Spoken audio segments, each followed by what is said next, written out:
Hello everyone, very good morning to all of you.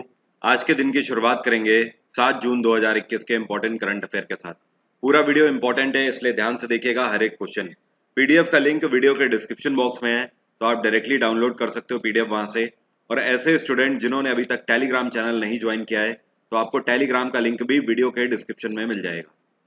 तो चलिए start करते हैं आज का वीडियो। और पहला क्वेश्चन है आज का, अभी हाल ही में दिल्ली सरकार के द्वारा जो घर घर राशन स्कीम चलाई जा रही थी, जिसको हिंदी में घर घर राशन योजना बोला जाता है, इसको अभी हाल ही में इनमें से किसके द्वारा बंद कर दिया गया है? Supreme court, SEBI, central government या फिर नेशनल ग्रीन ट्रिब्यूनल? तो इसको अभी हाल ही में बैन कर दिया गया है सेंट्रल गवर्नमेंट के द्वारा, केंद्र सरकार के द्वारा इसको स्टॉप कर दिया गया है घर घर राशन योजना को। सवाल ये उठता है कि इसको स्टॉप क्यों किया गया? केंद्र सरकार का कहना है कि दिल्ली सरकार ने उनसे परमिशन लिए बिना इस योजना को लॉन्च किया था।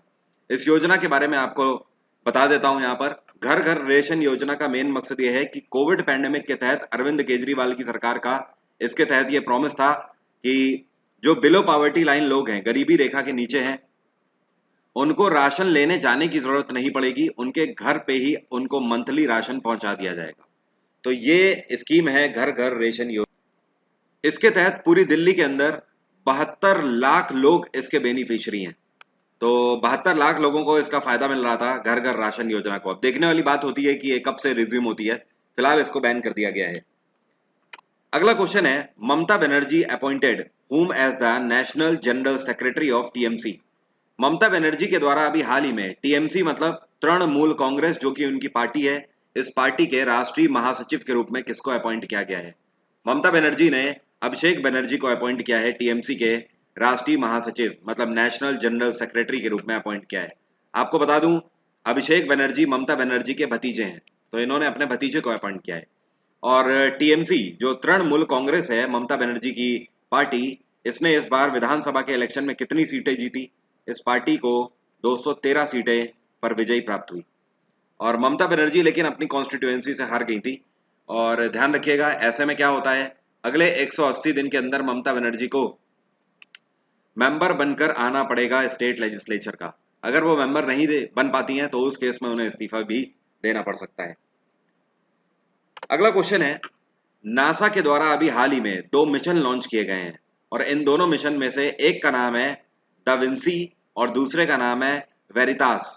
तो दा विंसी और वेरिटास नाम के जो दोनों मिशन लॉन्च किए गए हैं, ये कौन से प्लैनेट की स्टडी करेंगे? ये स्टडी करेंगे शुक्र की, मतलब वीनस की स्टडी करेंगे, जिसके लिए वेरिटास और दा विंसी नाम के 2 मिशन लॉन्च किए हैं नासा ने। आपको बता दूं, ये दोनों मिशन एक्सपेक्टेड है 2028 से 2030 के बीच में। नासा की स्थापना 1958 में करी गई थी। इसका हेडक्वार्टर है वॉशिंगटन। यहाँ पर एक चीज आपको और ध्यान रखनी है, इन दोनों प्रोजेक्ट की एस्टिमेटेड कॉस्ट नासा के द्वारा बताई गई है $500 मिलियन। कितनी? $500 मिलियन। $500 मिलियन की मदद से ये दोनों प्रोजेक्ट नासा लॉन्च करेगा, जो कि शुक्र ग्रह में जाकर रिसर्च करेंगे और डिस्कवर कर सकते हैं और भी कई सारी चीजें। वीनस की अगर बात करें तो आपको पता होना चाहिए, इसी को इवनिंग स्टार के नाम से भी जाना जाता है, इसी को मॉर्निंग स्टार भी बोला जाता है। इसी प्लैनेट को बलून ऑफ गैसेस के नाम से भी जाना जाता है। आपको पता है शुक्र ग्रह सूर्य का एक चक्कर कितने दिनों में लगा लेता है? जैसे पृथ्वी 365 दिनों में एक चक्कर लगाती है, वैसे ही शुक्र ग्रह लगभग लगभग 225 दिनों में एक चक्कर लगा लेता है। कई सारी किताबों में अलग अलग इसके आंसर दिए रहते हैं, तभी मैंने बोला लगभग 225 दिनों में एक चक्कर लगा लेता है। और वीनस की कितनी सैटेलाइट है? वीनस की एक भी सैटेलाइट नहीं है, 0 सैटेलाइट है, ध्यान रखिएगा। अगला क्वेश्चन है, नेशनल ग्रीन ट्रिब्यूनल जिसको एनजीटी बोलते हैं, इनके द्वारा अभी हाल ही में विश्वामित्री रिवर प्रोजेक्ट जो है, ये कौन से राज्य में अप्रूवल किया गया है? इसका कहने का मतलब एनजीटी के द्वारा कौन से राज्य में विश्वामित्री नदी के प्रोजेक्ट को अप्रूव कर दिया गया है फाइनली?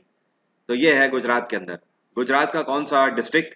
इसको बोलते हैं गुजरात का वडोदरा डिस्ट्रिक्ट। गुजरात के वडोदरा में जो विश्वामित्री नदी बहती है, ये नदी पिछले कई टाइम से कंटेमिनेटेड वाटर कंटेन कर रही थी, मतलब यहाँ पर दूषित पानी है बहुत ज्यादा। आसपास की फैक्ट्रियों से आने वाला केमिकल भी यहाँ पर आता है, और सीवेज लाइन की वजह से भी ये नदी काफी दूषित हो गई है पिछले कुछ टाइम में। तो एनजीटी के द्वारा इसका इंस्पेक्शन किया गया और फाइनली इसको क्लीन करने के लिए अप्रूवल दे दिया गया है। तो अब भारत सरकार कहने का मतलब यह है कि गुजरात सरकार को इसके लिए अलग से पैसा भी आवंटित कर सकती है और इसको क्लीन किया जाएगा, जाहिर सी बात है, नमामि गंगे प्रोजेक्ट के तहत, जो कि अब तो स्टार्ट तो केवल गंगा के ही तहत वो हुआ था, अब तो वो पूरे भारत में चल रहा है। गुजरात में विजय रूपानी की सरकार है और गवर्नर यहाँ पर है आचार्य देवव्रत। एनजीटी की अगर बात करें तो नेशनल ग्रीन ट्रिब्यूनल की स्थापना 2010 में करी गई थी। इसका हेडक्वार्टर है नई दिल्ली और इसके चेयरपर्सन है AK गोयल। पूरा नाम है इनका आदर्श कुमार गोयल। मध्य प्रदेश में शिवराज सिंह चौहान की सरकार है, गवर्नर है आनंदीबेन पटेल। राजस्थान में अशोक गहलोत की सरकार है और गवर्नर है यहाँ पर कलराज मिश्र। छत्तीसगढ़ में भूपेश बघेल की सरकार है और गवर्नर है यहाँ पर अनसुईया उइके। और एक चीज आपको पता है, जैसे कि नासा के द्वारा ये दोनों प्रोजेक्ट लॉन्च किए गए हैं, दा विंसी और वेरिटास प्रोजेक्ट, शुक्र ग्रह को स्टडी करने के लिए, वैसे ही इसरो भी एक प्रोजेक्ट लॉन्च कर रहा है वीनस को स्टडी करने के लिए। इसका नाम क्या होगा? इसका नाम है शुक्रयान। क्या नाम है? शुक्रयान। इसरो कब तक इसको लॉन्च कर रहा है? इसरो नासा से पहले इसको लॉन्च कर रहा है 2025 में। और अगले साल इसरो का जो प्रोजेक्ट लगा हुआ है, जो कि मोस्ट अवेटेड प्रोजेक्ट है, जिसको गगनयान के नाम से जाना जाता है, गगनयान 2022 में लॉन्च गगनयान 2022 में लॉन्च किया जाना है इसरो के द्वारा। अगला क्वेश्चन है, who has been appointed as the vice chief of Indian Air Force? अभी हाल ही में भारतीय वायुसेना के नए वाइस चीफ के रूप में किसको अपॉइंट किया गया है? तो इनका नाम है, ये नए वाइस चीफ बनाए गए हैं एयर मार्शल VR चौधरी। क्या नाम है? विवेक राम चौधरी। तो विवेक राम चौधरी साहब बने हैं नए वाइस चीफ इंडियन एयरफोर्स में। और अगर करंटली बात करें तो ये deputy chief of air staff के रूप में कार्यरत थे। कहां पर? वेस्टर्न एयर कमांड में।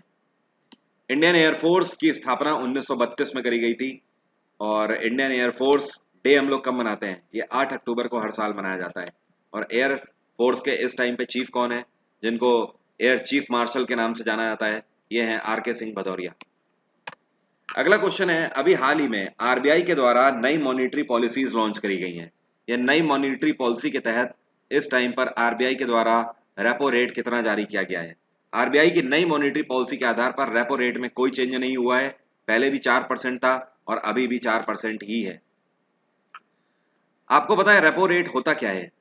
नहीं पता तो यहाँ पर ध्यान दीजिए। रेपो रेट का सीधा सा मतलब होता है, जो कॉमर्शियल बैंक्स होते हैं वो RBI से पैसा उधार लेते हैं और अपने अपने गवर्नमेंट बॉन्ड्स का यूज करके RBI से पैसा उधार लेते हैं और अपने फिस्कल गोल्स को पूरा करने के लिए, जैसे ही वो गोल्स पूरे हो जाते हैं उसके बाद वो पैसा इंटरेस्ट के साथ RBI को वापस कर देते हैं।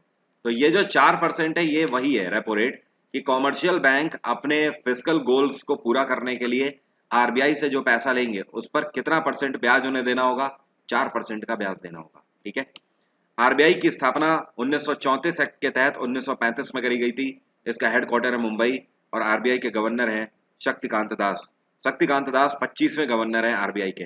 मैंने आपको पिछले महीने के करंट अफेयर में बताया था कि अभी हाल ही में RBI के नए डेप्यूटी गवर्नर भी अपॉइंट किए गए हैं। इनका नाम क्या है? ये हैं T रविशंकर। क्या है? T रविशंकर।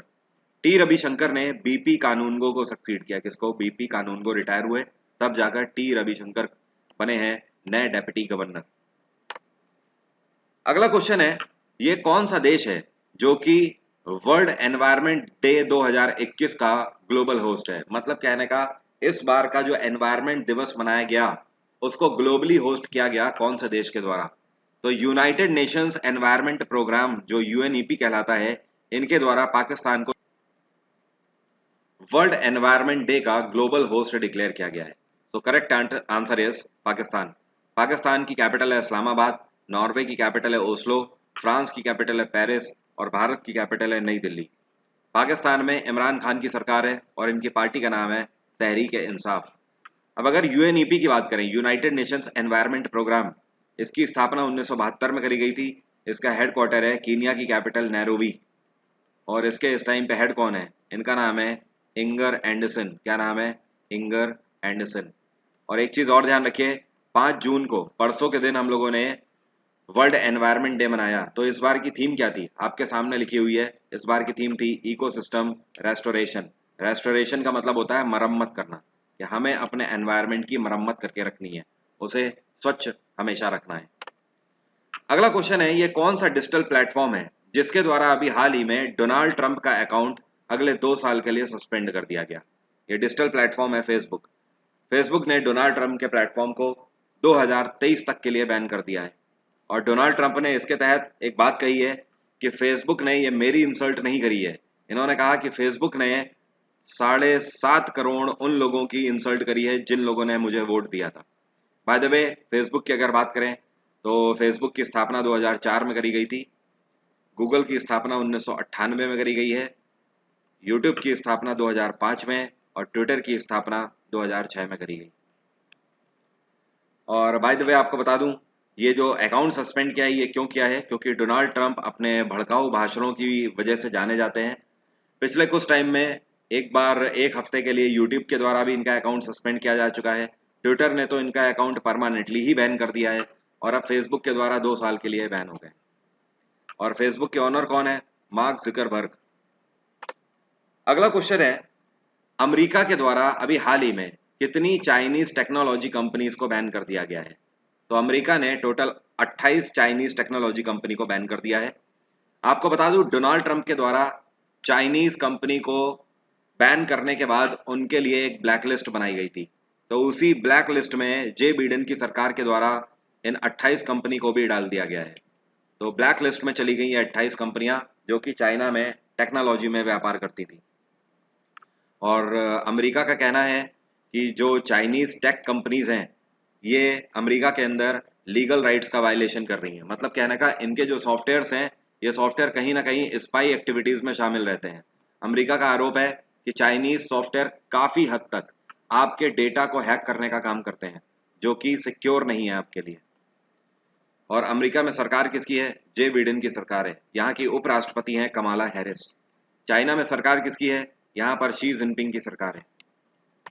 अगला क्वेश्चन है, अभी हाल ही में इनमें से कौन सी संस्था है या ऑर्गेनाइजेशन है जिसके द्वारा एक ऑनलाइन ट्रैकिंग पोर्टल लॉन्च किया गया है जिसका नाम है बाल स्वराज कोविड केयर लिंक?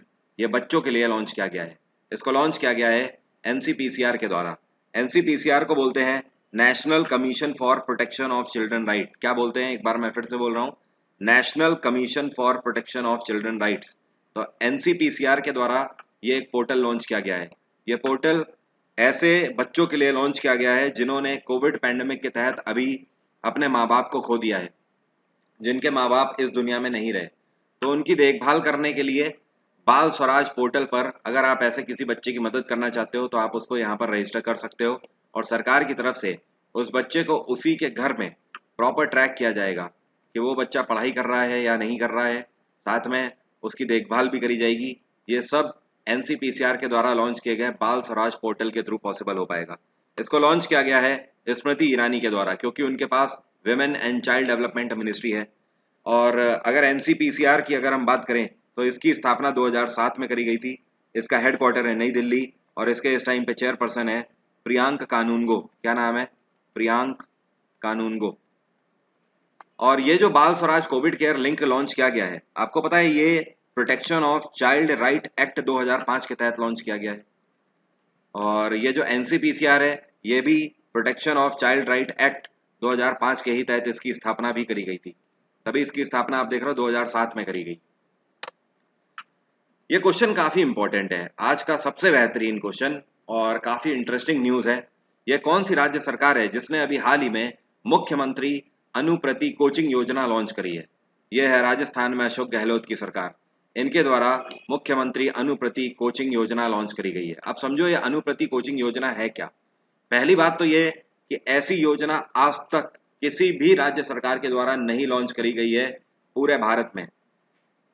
अभी तक जो भी स्कीमें लॉन्च करी जा रही थी स्टूडेंट्स के लिए वो लॉन्च करी जा रही थी कहीं ना कहीं उनकी स्कूलिंग के लिए। अब देखिए इस योजना के तहत अनुप्रति कोचिंग योजना के तहत है क्या। अशोक गहलोत की सरकार का कहना है कि ऐसे बच्चे जो कि एससी हैं, एसटी वर्ग से आते हैं, ओबीसी वर्ग से आते हैं या फिर ईडब्ल्यू ऐसे हैं, इकोनॉमिक वीकर सेक्शन है। मतलब कहने का पहली चीज, समाज के ऐसे बच्चे जो कि इकोनॉमिक वीकर सेक्शन कैटेगरी से हैं। ओके, और साथ में ये कंसीडर कैसे किया जाएगा कि वो इकोनॉमिक वीकर सेक्शन कैटेगरी में है। ये काफी इंटरेस्टिंग इन्होंने यहाँ पर क्राइटेरिया लगाया है कि अगर जिनकी फैमिली इनकम पूरे साल में 8 लाख रुपए से कम हुई उनको इसके तहत कंसीडर किया जाएगा। अब आप समझ रहे हो, करीब करीब 64,000 रुपए पर महीने से कम अगर तनख्वाह है जिसके घर की, तो इसमें बहुत सारे स्टूडेंट आ जाएंगे। एक्चुअली अभी तक जो स्कीमें लॉन्च करी जाती थी ऐसी, उनमें क्या होता था कि बड़ा ही कम मार्जिन दिया जाता था। लाइक मान लो आप 2 लाख रुपए पर ईयर का दिया गया या 1 लाख रुपए पर ईयर से इनकम का, बट 8 लाख रुपए, 8 लाख रुपए अगर पूरे साल की इनकम 8 लाख रुपए से कम है तो वो बच्चे यहाँ पर एलिजिबल होंगे। ठीक है, अब समझिए है क्या। इसके तहत अशोक गहलोत की सरकार के द्वारा यूपीएससी की परीक्षा के लिए कोचिंग कराई जाएगी। स्टेट पीएससी की परीक्षा की आप तैयारी कर सकते हो, एसएससी जैसी परीक्षाओं की, बैंक जैसी परीक्षाओं की, और आपकी मेडिकल कॉलेज और इंजीनियरिंग कॉलेजेस में भी एंट्रेंस एग्जाम की, इन सभी की तैयारी और कोचिंग आप कर सकते हो। किससे? अनुप्रति कोचिंग योजना के तहत। तो इसकी एलिजिबिलिटी एक बार आपको बता देता हूँ। 8 लाख रुपए इनकम, 8 लाख रुपए से कम इनकम होनी चाहिए पूरे साल में उस फैमिली की, तो उस बच्चे को इसका फायदा मिल जाएगा। दूसरी एक और चीज, जिस बच्चे को इसका फायदा मिलेगा, कोचिंग तो फ्री में मिलेगी, साथ में 40,000 रुपए सालाना भी दिए जाएंगे रहने के लिए और खाने पीने के लिए। साथ में एक और इंटरेस्टिंग बात यहाँ पर कही गई है। वो इंटरेस्टिंग बात क्या है, इसको पढ़िए। यहाँ पर इनका ये भी कहना है कि ऐसा जरूरी नहीं है कि ये हमेशा वही बच्चे होंगे जिनके माता पिता प्राइवेट सेक्टर में हो या गवर्नमेंट जॉब में ना हो। इनका कहना है कि ऐसे स्टूडेंट्स को भी मौका मिलेगा जिनके माता पिता या फिर उनमें से कोई एक ही अगर 10th लेवल के किसी गवर्नमेंट पोस्ट पर है। जैसे कि मान लीजिए कि किसी के पिताजी एमटीएस पोस्ट पर हैं, तो एमटीएस पोस्ट क्या हो गई, ये 10th लेवल की पोस्ट हो गई ना, तो वो बच्चा भी क्या होगा, एलिजिबल होगा। अब देखिए, मान लीजिए कि आपके पिताजी एमटीएस लेवल पर हैं, एसएससी के थ्रू सिलेक्ट हुए हैं, तो उनकी सैलरी करीब बनती होगी कितनी, उनकी सैलरी बनती होगी करीब ये मान लीजिए 25,000 के आसपास। ठीक है, तो इस केस में सारे भत्ते वत्ते मिलाकर, अब इस केस में क्या है कि 25,000 के आप हिसाब से देखोगे तो 8 लाख रुपए सालाना से तो कम हुआ ना, तो मतलब आपके पिताजी के बच्चे आप हुए तो आप इसमें एलिजिबल हो गए, भले ही आपके पिताजी सरकारी नौकरी में हो।